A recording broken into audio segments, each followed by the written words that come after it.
মুস্তাফিজকে নিয়ে আলোচনা হবে, কারণ আপডেটগুলো আসলে নতুন নতুন করে হচ্ছে। বাংলাদেশ ক্রিকেট বোর্ড, আমরা যারা গণমাধ্যম কর্মী এবং আপনারা যারা ভিউয়ার্স, যারা আসলে ক্রিকেটের ফ্যান, সবাইকে একটু সাসপেন্সের মধ্যে রাখাটা খুব বেশি পছন্দ করে।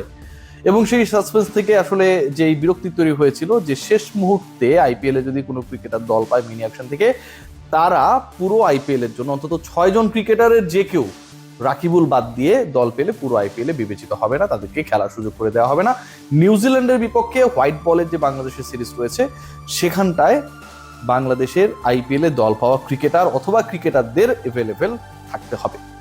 মুস্তাফিজ পুরো আইপিএল খেলতে পারবেন কি পারবেন না, এরকম যখন একটা শঙ্কা বা সংশয়ের সিচুয়েশন তৈরি হয়েছে, রিপোর্ট হয়েছে, এবং সেই আনএভেলেবেল মুস্তাফিজকেই বিট করেছে অন্তত 3 থেকে 4টা ফ্র্যাঞ্চাইজি গতকালকে মিনি অকশনে।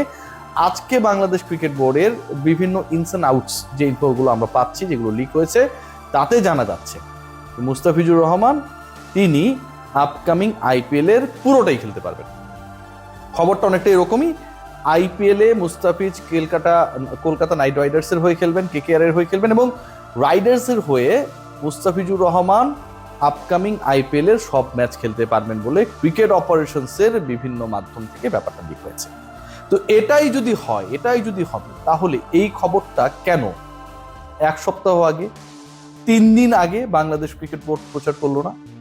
মুস্তাফিজকে যে সেটে রাখা হয়েছিল, সেট বিতে, অথবা মুস্তাফিজকে নিয়ে অন্য ফ্র্যাঞ্চাইজি যেগুলো বিট করেছিল, অথবা শেষ পর্যন্ত কলকাতা নাইট রাইডার্স তাকে যখন দলে ফেরালো, তার আগ পর্যন্ত যারা কম্পিটিশনে ছিল, যদি পুরো সিজনের জন্য মুস্তাফিজ অ্যাভেলেবেল থাকতো, বাংলাদেশ ক্রিকেট বোর্ড যদি শুরুতেই সেই খবরটা জানিয়ে দিত, নিশ্চয়ই তার প্রাইসটা আরো হাই হতে পারতো, আরো আগে তিনি পিকড হতে পারতেন। কিংবা যেই ক্রিকেটার আসলে পিকড হন নাই, তাদের কারো ব্যাপারে অন্তত কিছুটা হলেও আগ্রহ তৈরি হতে পারতো। কোনোটাই হয় নাই। But good news is that Mustafiz is going to be the part of next IPL for the full season. Bangladesh cricket board অবশেষে তারা তাদের দয়া দাক্ষিণ্য মহানুভবতায় এই ব্যাপারটাকে এস্টাবলিশ করেছেন। অফিসিয়াল এটা মোটামুটি বলে ফেলা যায়।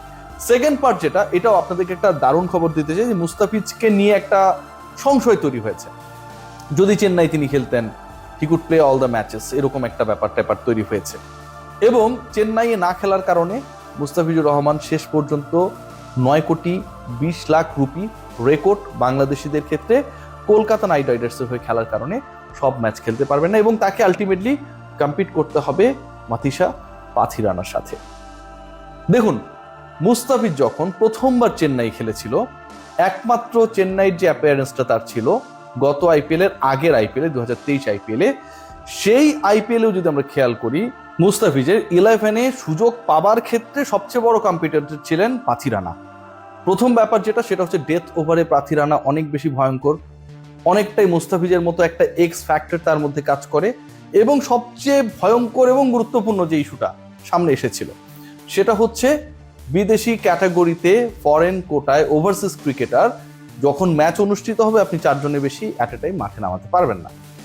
সো মুস্তাফিজ নাকি পাথিরানা, কে খেলবে, এই নিয়ে যখন ডিসকাশন বা আলোচনা হচ্ছিল, ঠিক তখন মুস্তাফিজ সবশেষ চেন্নাইয়ের হয়ে যে আইপিএলটা খেলেছিলেন, সেখানটায় 9 ম্যাচ খেলেছিলেন। বাংলাদেশে ফিরে আসার আগ পর্যন্ত 9 ম্যাচে 14 উইকেট নিয়ে হাইয়েস্ট উইকেট টেকার ছিলেন জয়েন্টলি। মুস্তাফিজ পাথিরানার সাথে চেন্নাইয়ের মতো দলে, যেই দল ডিক্টেটেড বাই MS ধোনি, সেই দলে যখন সুযোগ পান, তখন আমাদের মধ্যে একটা হাহুতাশ তৈরি হয়েছিল যে মুস্তাফিজ তো বেশি ম্যাচ পাবে না। But he played for Chennai Super Kings till his last day, এবং তিনি টপ উইকেট টেকার ছিলেন। সো মুস্তাফিজ এবং পাথিরানা একসাথে থাকলেই মুস্তাফিজ খেলবে না, পাথিরানা খেলবে, এই যে আমরা আমাদের পিচকে যে ছোট করি, তার ব্যাপারে যে আমরা বাঙালিরা, আমরা যারা মুস্তাফিজের দেশের বসবাস করি, আমরা যে ইকুয়েশন করে এটাই বোঝানোর চেষ্টা করি যে আসলে পাথিরানা আনএভেল হলেই মুস্তাফিজ খেলতে পারবে, বা পাথিরানা ইনজুরি থাকলে, ন্যাশনাল কমিটমেন্ট থাকলে তখন মুস্তাফিজের জন্য সুযোগ ওপেন হবে। এটা যে সব ক্ষেত্রে সত্য না, এবং এই ব্যাপারটা যে একটা চরম ভুয়া ব্যাপার, এটা কিন্তু 2023 প্রমাণিত হয়ে গেছে। পাথিরানা মুস্তাফিজ একসাথে আইপিএল খেলেছিলেন, এবং পাথিরানার থেকে মুস্তাফিজ তার লাস্ট ম্যাচটা যখন চেন্নাইয়ের হয়ে খেলেন, তখন উইকেট টেকার হিসেবে টেবিলের টপে ছিলেন ফিটস।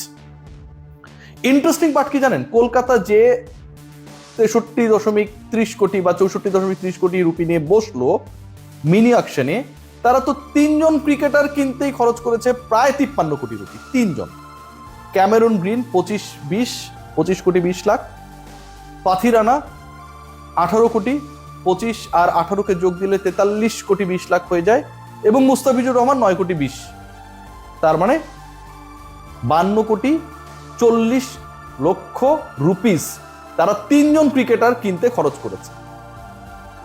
52 কোটি 40 লক্ষ রুপি যেই দলটা খরচ করেছে 3জন ক্রিকেটার কিনতে, সেই দল যেই দল মুস্তাফিজকে কিনতে শেষ পর্যন্ত বিট করেছে প্রায় 9.5 কোটি রুপিতে কিনেছে, তাকে কি বেঞ্চে বসিয়ে রাখার জন্য কিনেছে? পাথিরানা না খেললে মুস্তাফিজ খেলবে এই চিন্তা থেকে কিনেছে? Definitely not. According to the performance, according to the form, according to the consistency and according to the experiments. আমরা যদি খেয়াল করে দেখি যে মুস্তাফিজ এবং পাথিরানা যেখানে একসাথে খেলেছিল সব ক্ষেত্রে তো ফিজি গিয়ে, পাথিরানা সবশেষ 4টা ইন্টারন্যাশনাল T20 যখন খেলেছেন, এখন তো দলের বাইরে রয়েছেন বাজে ফর্মের কারণে, 4 ম্যাচে উইকেট একটা, 4 ম্যাচের মধ্যে 3টাতেই 10+ ইকোনমিতে রান দিয়েছেন, এবং সবশেষ ম্যাচটা তিনি বাংলাদেশের বিপক্ষেই খেলেছিলেন। আবু ধাবিতে বাংলাদেশ সেই ম্যাচে জিতেছিল, 4 ওভারে 42 রান দিয়েছিলেন উইকেটলেস। মুস্তাফিজুর রহমানের গত 20টা ম্যাচে এবছরে 26 উইকেট, IL T20-তে অসাধারণ খেলছেন। সবশেষ IPL-এ 3 ম্যাচে 4 উইকেট নিয়েছিলেন। রিপ্লেসমেন্ট ক্রিকেটার হিসেবে স্ট্রেসড হয়ে ভ্রমণ ক্লান্তিকে জয় করে তিনি দিল্লি ক্যাপিটালসের হয়ে খেলেছিলেন, যেই দিল্লি ক্যাপিটালস তাকে নিয়ে বিট করেছিল গতকাল।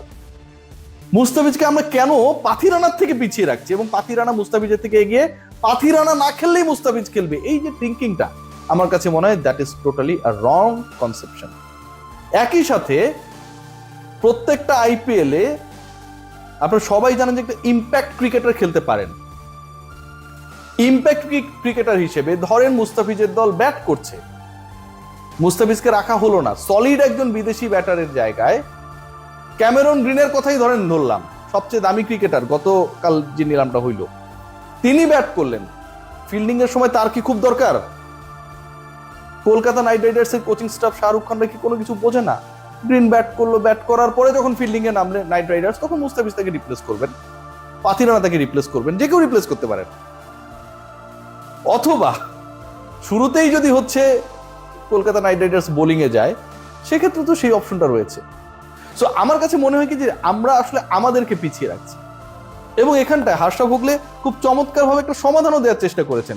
তিনি কোন 4জন আলটিমেটলি ফরেন ক্যাটাগরিতে একসাথে খেলা দরকার বা কাদের খেলানো হতে পারে সেই সম্পর্কে বলতে গিয়ে আমার কাছে মনে হয় যে হর্ষ ভোগলে পুরো ব্যাপারটাকে ক্লিয়ার করে দিয়েছেন যে 4জন যে ক্রিকেটারকে খেলানো হবে, সেই 4জন ক্রিকেটারে হচ্ছে একজন ফিচ, একজন পাথিরানা, একজন গ্রিন আর একজন সুনীল নারায়ণ।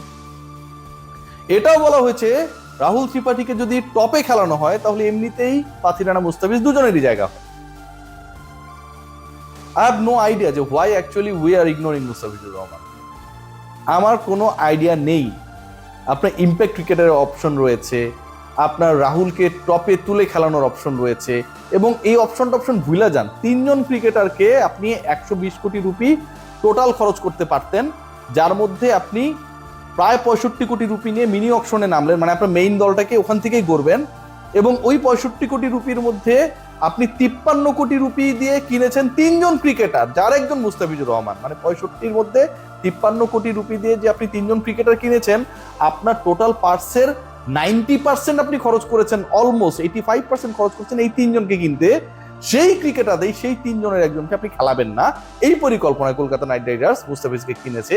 এই চিন্তা যারা করেন, যারা ভাবেন এভাবে, আমার কাছে মনে হয় তারা ক্রিকেটটার নেক্সট লেভেলে চিন্তা করেন। তারা ক্রিকেটের জীবনানন্দ দাস, তারা যা ভাবছে আমরা সেটা রিড করতে পারছি না। সবাই ভালো থাকবেন। মুস্তাফিজের NOC নিয়ে কোনো ধরনের ঝামেলা আপাতত নেই। Take care.